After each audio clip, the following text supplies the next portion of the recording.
दोस्तों, एक भिखारिन की फर्राटेदार अंग्रेजी सुनकर पुलिस वाले और दरोगा हैरान रह जाते हैं। सोचते हैं, आखिर भीख क्यों मांग रही है। दोस्तों, यह घटना झारखंड के धनबाद की है। धनबाद में एक परिवार रहता था जिसमें माता पिता के अलावा एक छोटी बेटी भी थी।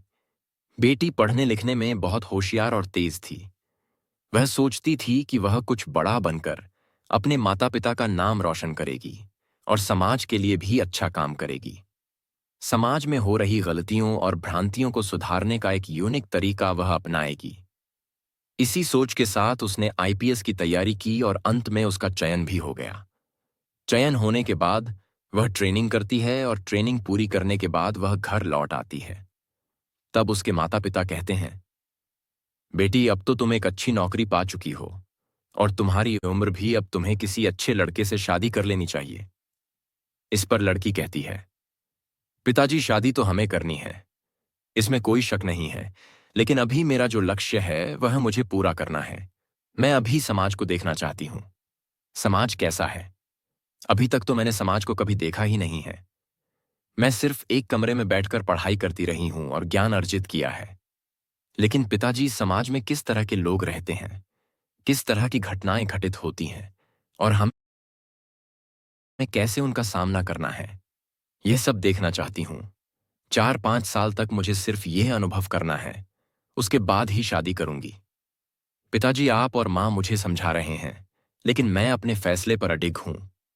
पिताजी ने आखिरकार कहा, बेटी, अब तुम समझदार हो गई हो, अपने फैसले खुद ले और अपना ध्यान रखना। यह सुनकर गायत्री ने जवाब दिया, पिताजी, आप चिंता ना करें, मैं अपना ख्याल रखूंगी। इसके बाद गायत्री अपनी ड्यूटी के लिए रवाना हो गई। धनबाद में उसकी पहली पोस्टिंग थी, लेकिन ड्यूटी पर जाने के बजाय उसने अपने निजी ड्राइवर से कहा, मुझे किसी सुनसान जगह पर छोड़ दो। ड्राइवर पहले तो थोड़ा झटका, लेकिन उसने आदेश का पालन किया। वह गायत्री को शहर की एक सुनसान जगह पर छोड़ आया। वहां पहुंचकर गायत्री ने कहा, आप ध्यान से सुनो, मैं यहां से अकेले जाऊंगी और किसी को मेरे बारे में कुछ मत बताना। अगर तुमने किसी को बताया तो समझ लो तुम्हारी नौकरी गई। ड्राइवर डर के मारे बोला, मैडम, आप निश्चिंत रहें, मैं किसी को कुछ नहीं बताऊंगा। इसके बाद गायत्री ने अपने कपड़े और लुक बदला। उसने खुद को एक भिखारिन की तरह तैयार किया। सादे फटे पुराने कपड़े पहनकर मैली कुचैली हालत में वह बाजार की ओर चल दी। थोड़ी देर बाद वह थाने के पास पहुंची। वहां उसने थाने के आसपास चक्कर लगाना शुरू किया। पुलिस स्टेशन के पास खड़े कुछ कांस्टेबल उसे देखकर चौंके और बोले, अरे, यहां क्या कर रही है? कहीं और जाकर मांग, यहां मत परेशान कर। गायत्री ने शांत स्वर में जवाब दिया, आप अपना काम करिए, मैं किसी को परेशान नहीं कर रही हूं। यह कहकर वह थाने के आसपास टहलने लगी, जैसे वह कुछ खास तलाश रही हो। गायत्री, जो भिखारिन के रूप में थाने के आसपास घूम रही थी, हर चीज पर बारीकी से नजर रखे हुए थी। लगभग 20 से 30 मिनट के बाद अचानक थाने के बाहर भीड़ जुटने लगी। भीड़ के बीच गायत्री ने एक कांस्टेबल से पूछा, साहब, यहां इतनी भीड़ क्यों लगी है? कांस्टेबल ने लापरवाही से जवाब दिया, एक लड़की का मामला आया है, रेप हुआ है, उसका परिवार शिकायत लेकर आया है। लेकिन जिसने यह किया है वह एक अमीर व्यापारी का बेटा है। मामला थोड़ा पेचीदा है। यह सुनकर गायत्री के कान खड़े हो गए।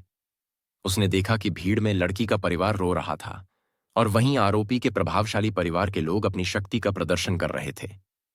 गायत्री ने पुलिस वालों की नजर से बचते हुए थाने के अंदर घुसने की कोशिश की। जैसे ही वह अंदर पहुंची, वहां मौजूद अधिकारी चौंक गए। दरोगा साहब ने गुस्से में पूछा, अरे, इसे अंदर कैसे आने दिया?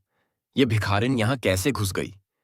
कांस्टेबल घबरा गए और बोले, साहब, हमारी नजर इस पर नहीं पड़ी, पता नहीं कब अंदर आ गई। दरोगा साहब ने आदेश दिया, इसको कुछ खाने को दे दो, पैसे दे दो और यहां से भगा, हमें अपना काम करने दो। कांस्टेबल ने गायत्री से कहा, देख, यहां सजा कुछ पैसे चाहिए तो ले लें, कुछ खाने का चाहिए तो खा लें, लेकिन यहां मत बैठ। गायत्री ने उनकी बात अनसुनी करते हुए शांत स्वर में कहा, हाँ साहब, मैं यहां थोड़ी देर बैठना चाहती हूं, थक गई है, आराम करना चाहती हूं, आपको परेशान नहीं करूंगी, बस उस कोने में बैठने दीजिए।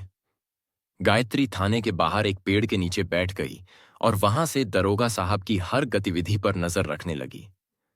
उसने देखा कि लड़की का परिवार रोते हुए न्याय की गुहार लगा रहा था, लेकिन आरोपी के प्रभावशाली पिता दरोगा को रिश्वत देकर मामला दबाने की कोशिश कर रहे थे। दरोगा ने लड़की के पिता से कहा, देखिए, यह मामला कोर्ट कचहरी में गया तो सालों लग जाएंगे। बेहतर होगा कि यही निपटा लें। लड़की का पिता मजबूरी और लाचारी में कांपते हाथों से दरोगा को पैसे देता नजर आया। गायत्री यह सब चुपचाप देख रही थी, लेकिन उसके भीतर का गुस्सा धीरे धीरे बढ़ रहा था। वह जानती थी कि अब समय आ गया है। अपनी पहचान और अधिकार का सही उपयोग करने का। गरीब मां बाप दरोगा के सामने हाथ जोड़कर गिड़गिड़ा रहे थे। मां रोते हुए कहती हैं, साहब, हम गरीब लोग हैं, हमारे पास पैसे नहीं हैं कि आपको दे सके, लेकिन मेरी बेटी के साथ जो हुआ उसके लिए इंसाफ चाहिए। आपसे बस यही निवेदन है, कृपया हमें न्याय दिला दीजिए। दरोगा ने उनकी बातों को अनसुना करते हुए एक ठंडी नजर डाली।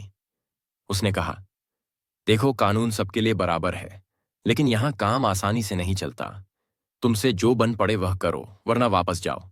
उधर अमीर पक्ष के लोग, जो पहले से ही दरोगा को मोटी रकम दे चुके थे, मुस्कुराते हुए खड़े थे। उनके पैसे से दरोगा का रवैया पूरी तरह बदल चुका था। अब वह अमीर लड़के के परिवार के पक्ष में बोलने लगा और गरीब परिवार को डांटते हुए कहने लगा, तुम लोग यहां तमाशा मत करो, अपना काम कर लो और चुपचाप चले जाओ। कोर्ट में जाना है तो जाओ, लेकिन यहां हंगामा मत करो। गरीब पिता, जो अंदर से टूट चुका था, कहता है, साहब, हमारी बेटी के साथ अन्याय हुआ है। आपसे इंसाफ की उम्मीद लेकर आए थे, लेकिन आप हमें ही डांट रहे हैं।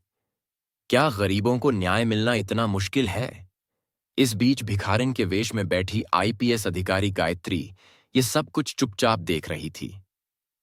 लेकिन दोस्तों, उसने देखा कि दरोगा किस तरह अमीरों के पैसे के लालच में आकर गरीब परिवार को प्रताड़ित कर रहा है। उसकी आंखों में गुस्से की आग जलने लगी, लेकिन वह अब भी चुप थी। दरोगा गरीब परिवार से कहता है, तुम लोग घर जाओ, मैं तुम्हारे केस को देख लूंगा, गहराई से जांच करूंगा और जल्द से जल्द रिपोर्ट तैयार कर कार्रवाई करूंगा। गरीब पिता भावुक होकर कहता है, साहब, हम आपके भरोसे हैं, हमें सिर्फ अपनी बेटी के लिए न्याय चाहिए और कुछ नहीं।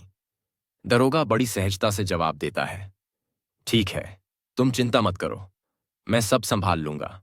लेकिन जैसे ही गरीब परिवार थाने से बाहर निकलता है, दरोगा अमीर व्यापारी से पैसे लेता है और उसके पक्ष में कार्यवाही करने की योजना बनाने लगता है।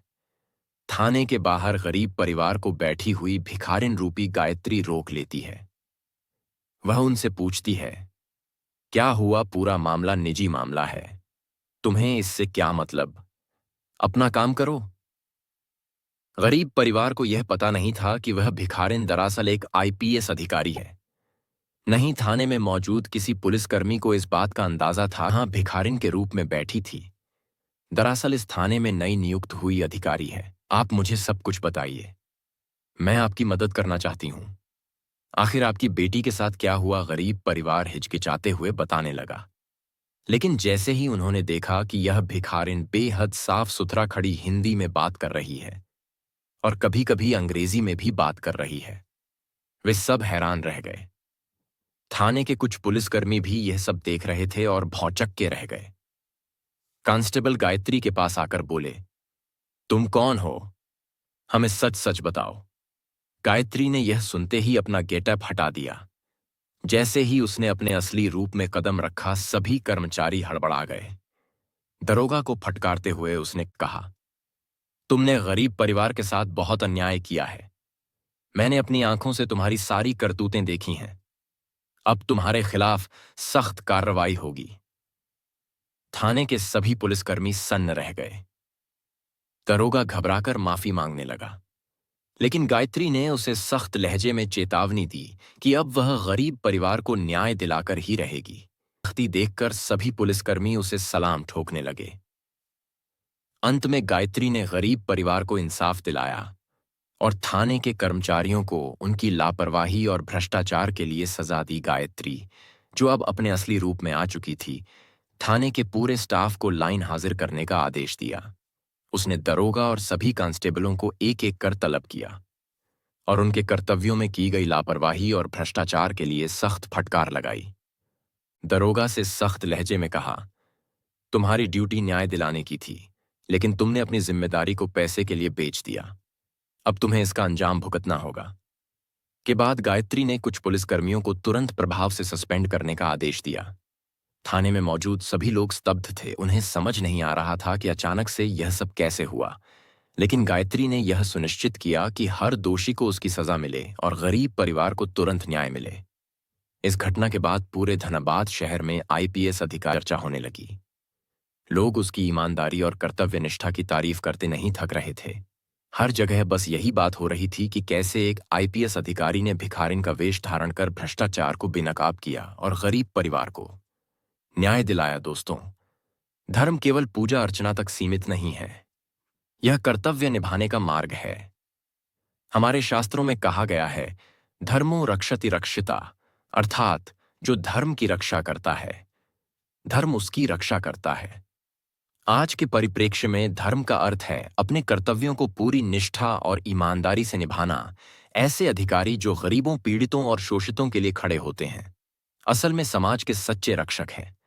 उनकी जिम्मेदारी सिर्फ अपराधियों को पकड़ने तक सीमित नहीं है, बल्कि यह सुनिश्चित करना भी है कि न्याय कमजोर से कमजोर व्यक्ति तक पहुंचे। दोस्तों, इस कहानी को सुनाने का मेरा उद्देश्य किसी की भावनाओं को आहत करना, किसी को ठेस पहुंचाना या परेशान करना बिल्कुल नहीं था। मेरा उद्देश्य केवल आपको जागरूक करना, सचेत करना और सतर्क रहने के लिए प्रेरित करना है। इस पूरी घटना ने आपके दिल और दिमाग को सोचने पर मजबूर कर दिया होगा कि हमारे समाज में क्या हो रहा है और हमें इनसे कैसे निपटना चाहिए। अगर यह कहानी आपको सोचने और समझने का एक नया नजरिया देती है, तो ऐसी और भी कहानियों के लिए हमारे भास्कर न्यूज चैनल को लाइक, शेयर और सब्सक्राइब जरूर करें। हम चाहते हैं कि आप अपनी राय भी हमारे साथ साझा करें। कृपया निष्पक्षता के साथ अपनी राय कमेंट बॉक्स में जरूर दें। नमस्कार, जय हिंद।